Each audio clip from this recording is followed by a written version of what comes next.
In the courtyard of the governor's residence, hard sandals scrape on packed earth. A line of Roman soldiers closes in around a single prisoner. His back is torn from flogging, his robe already sticking to dried and fresh blood. The air smells of sweat, leather, and iron. One soldier lifts a twisted bundle of thorn branches that another has just woven together. Thorns as long as a finger, hooked and stiff, glint in the light. It is a crude crown, more like a bramble snare than a wreath. The soldiers laugh. They are veterans of garrisons along the eastern frontier. They know what real crowns look like.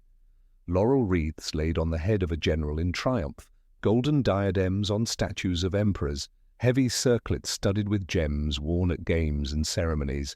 Now they press this makeshift crown down onto the prisoner's head. Thorns pierce skin. Blood runs down into his beard.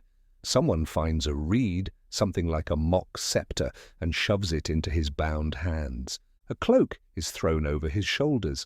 The color suggests royal purple, the shade reserved in Roman law for emperors, and for those the emperor favors.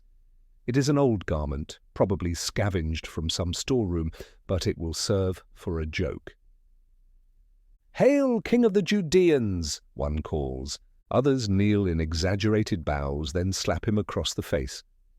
Someone takes the reed from his hand and beats the crown of thorns down again. The courtyard echoes with laughter and with the dull sound of blows.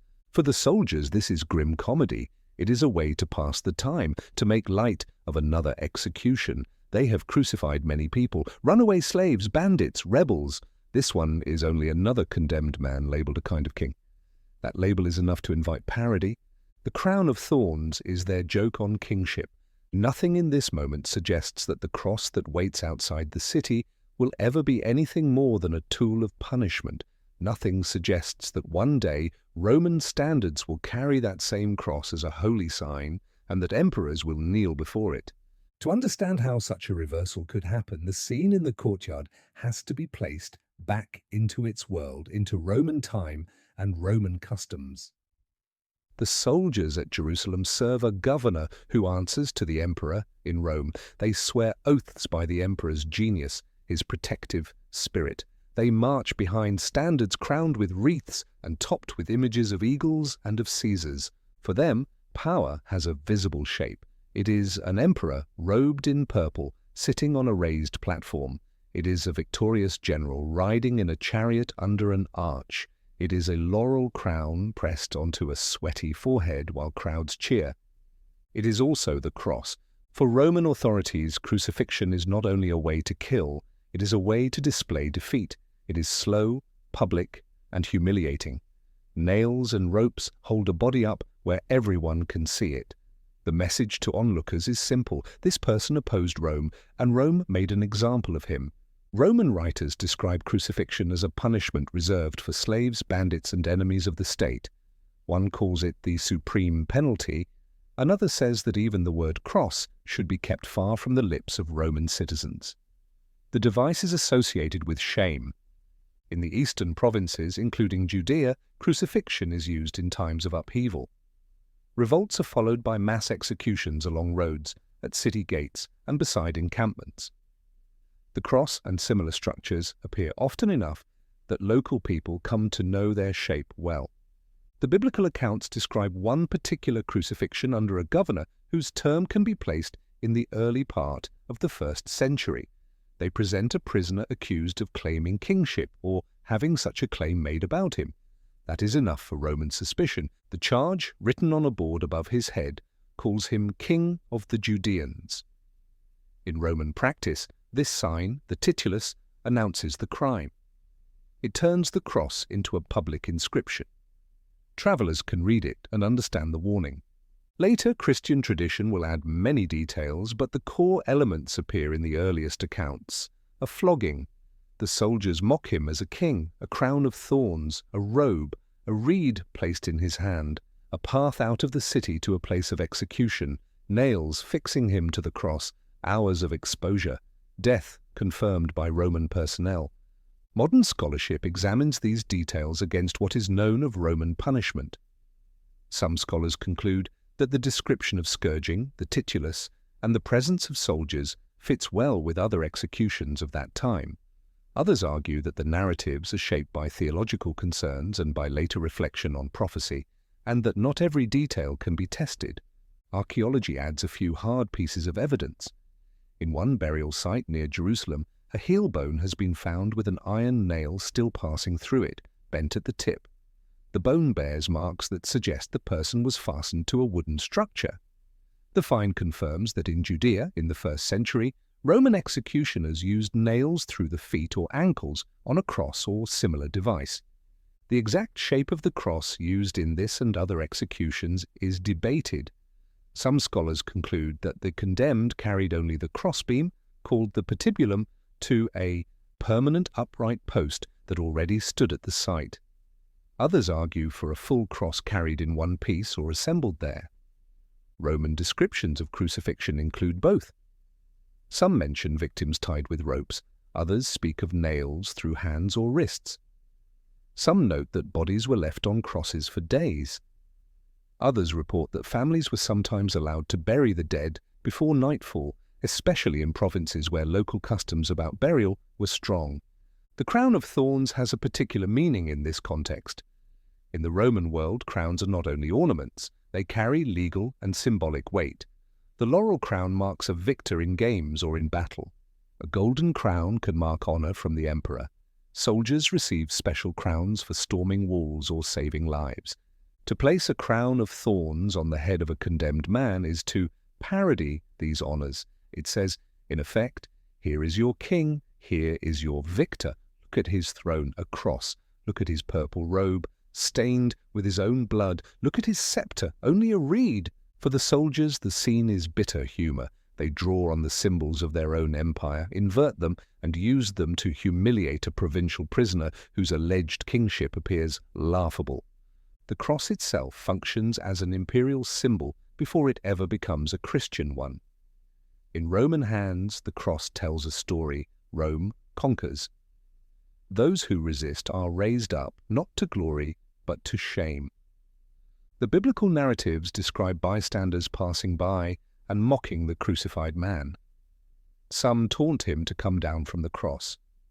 Others question his claims. For them, as for the soldiers, the cross disproves greatness. It shows weakness. Yet within a generation, followers of this crucified man are telling his story in gatherings spread across the empire. They do not hide the method of his death. They describe it in detail. They call it a stumbling block and foolishness in many eyes, yet central to their message.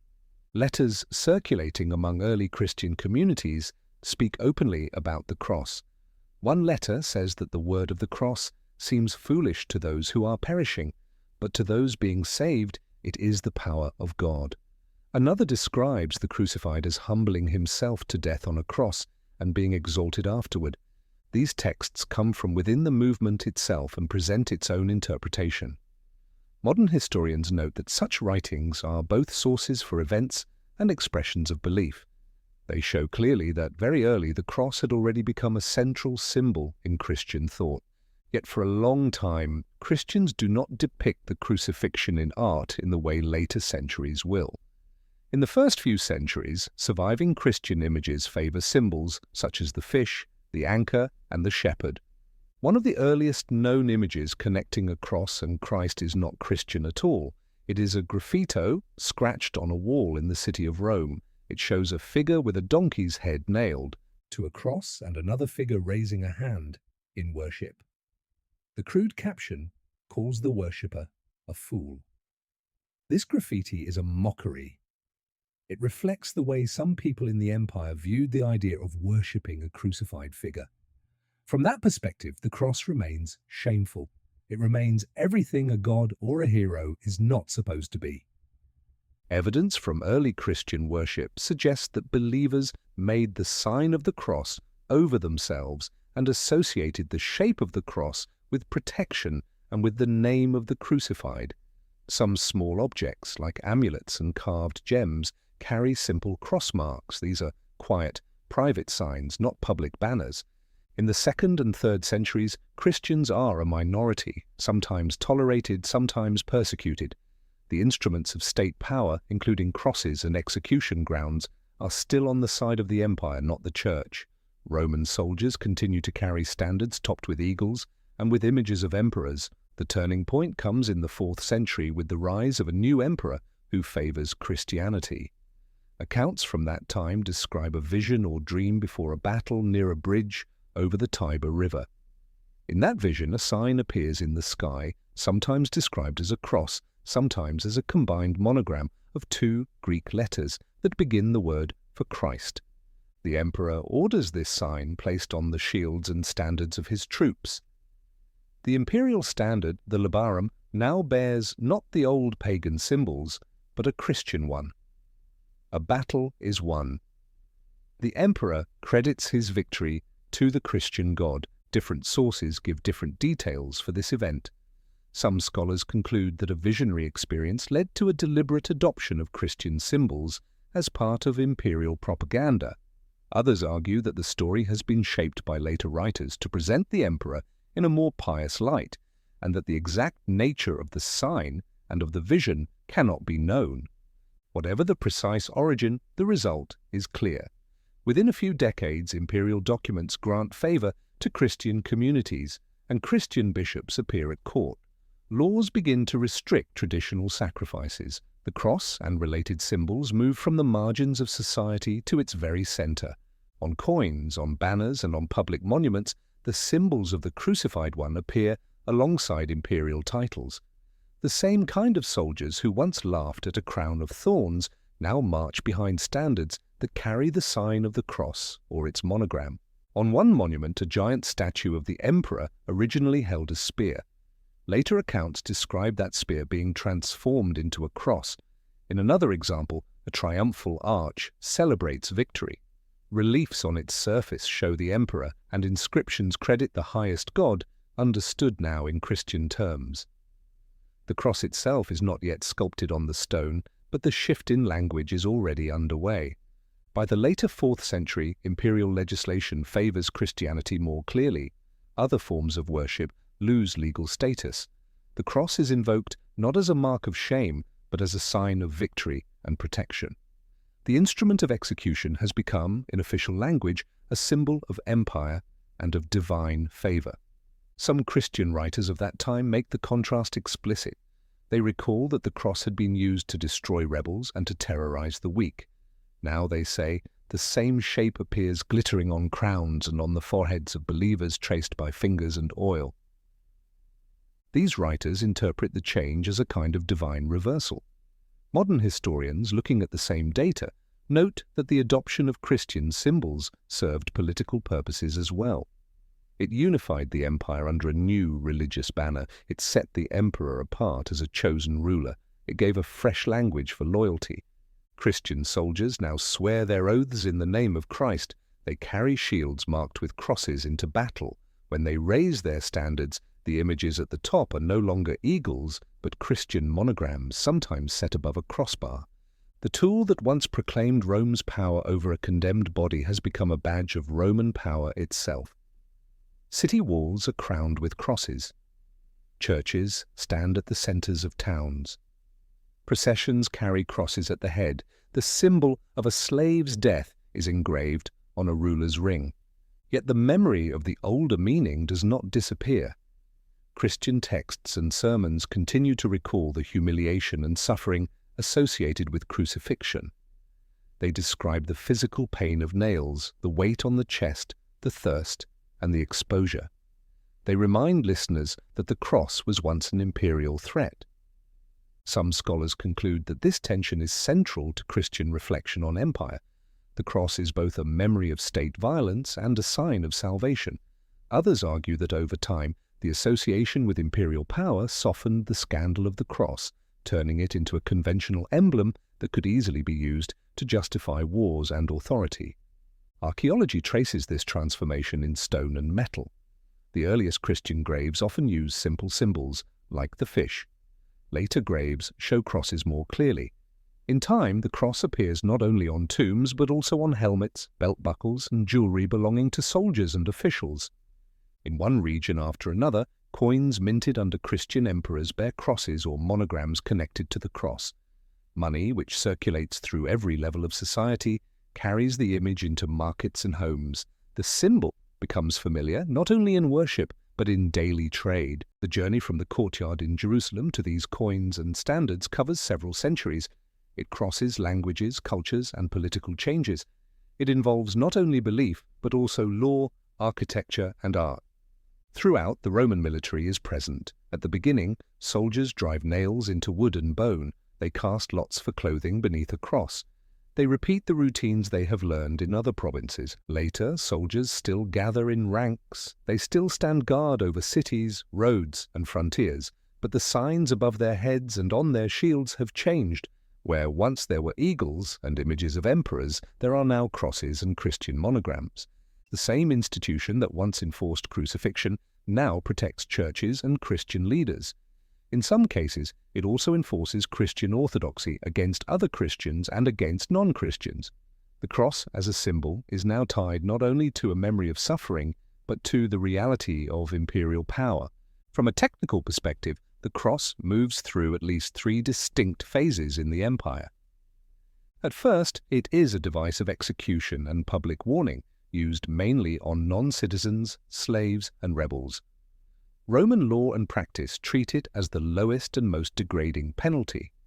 Next, within Christian communities, the cross becomes a central symbol of faith, mentioned in texts, traced on bodies, and hinted at in discrete images. It is still dangerous in public because it is linked to a movement the empire sometimes suppresses. Finally, in the imperial period after Christianization, the cross becomes a public symbol of authority and identity. It adorns buildings, flags, and royal regalia. It is reproduced on objects of prestige. It is no longer the mark of shame, but of belonging to the dominant faith. In each phase, Roman soldiers interact with the cross differently. As executioners, they use it to kill. As observers of a growing Christian presence among their ranks, they encounter it as a sign used by comrades. As members of a Christian empire, they march under it and swear by it. The story of the crown of thorns sits at the turning point between these meanings. In the courtyard of the governor, the crown is an instrument of mockery. It uses thorn branches to echo and invert the laurel wreaths and jeweled diadems that define Roman honor. The soldiers who bend those branches and press them down have seen real triumphs. They have perhaps marched in parades. They have watched commanders accept the crowd's shouts. They understand that a crown says this person rules, this person has conquered. By twisting thorns into a crown, they assert the opposite. They say, here is a failed king. Here is someone whose claims end on a cross. Later Christian interpretation will see in this act a deeper irony. Modern scholarship notes that this kind of reading develops over time inside the tradition. Research into Roman crowns and rituals confirms the background. The use of purple, the reed as a scepter, the kneeling and hail, all draw from known imperial ceremonies. Some scholars conclude that the scene reflects common practices of soldiers mocking condemned prisoners with the symbols of their supposed crimes. Others argue that the detailed parallels with imperial ceremony show a deliberate shaping of the story to highlight themes of reversal and hidden kingship. What can be said with some confidence is that in the 1st century, to be hailed as king before a Roman governor was dangerous. Rome tolerated local rulers but insisted that ultimate authority belonged to the emperor. Any suggestion of rival kingship, especially connected to rebellion or messianic expectation, could draw swift punishment. Crucifixion, in this sense, functioned as political theatre. The place outside the city, the written charge, the presence of soldiers and of crowds, all turned death into a spectacle of control. The later sight of imperial troops carrying crosses on their standards represents a profound change in that theatre. Here, the state no longer distances itself from the cross. Instead, it embraces the symbol and uses it to legitimate its own rule. Modern historians observe that this shift has parallels in other cultures, where instruments of suffering or resistance are later taken up as symbols of identity and honor. The cross is a particularly striking example because of the extremity of the suffering associated with it in Roman sources. From a distance of many centuries, the laughter in the courtyard and the reverence in later basilicas can be heard as echoes of two different worlds. In one world, the cross is a joke played on a powerless prisoner. In the other, it is painted in gold above altars and carried into great halls. This narrative has followed the movement of a single object across those worlds. The crown of thorns, improvised by bored soldiers, belongs to the first world. The jeweled crowns that later contain tiny pieces of alleged crosswood, honored as relics, belong to the second. The evidence allows certain conclusions and leaves other questions open. It shows that Roman crucifixion was public, painful, and shameful. It shows that early Christians deliberately centered their message on a crucified figure, seeing that shame as meaningful. It shows that within a few centuries, the empire that had used the cross to intimidate came to place it on the very symbols of its power. Some scholars conclude that this represents a genuine transformation of values within the empire, influenced by Christian teaching about weakness and strength. Others argue that the empire adapted Christian symbols while largely retaining older patterns of power, turning the cross into just another imperial emblem. The crown of thorns scene, the mock coronation, stands at the beginning of this long development. The soldiers who laughed could not know that their language of ridicule would later be remembered in prayers, hymns, and art.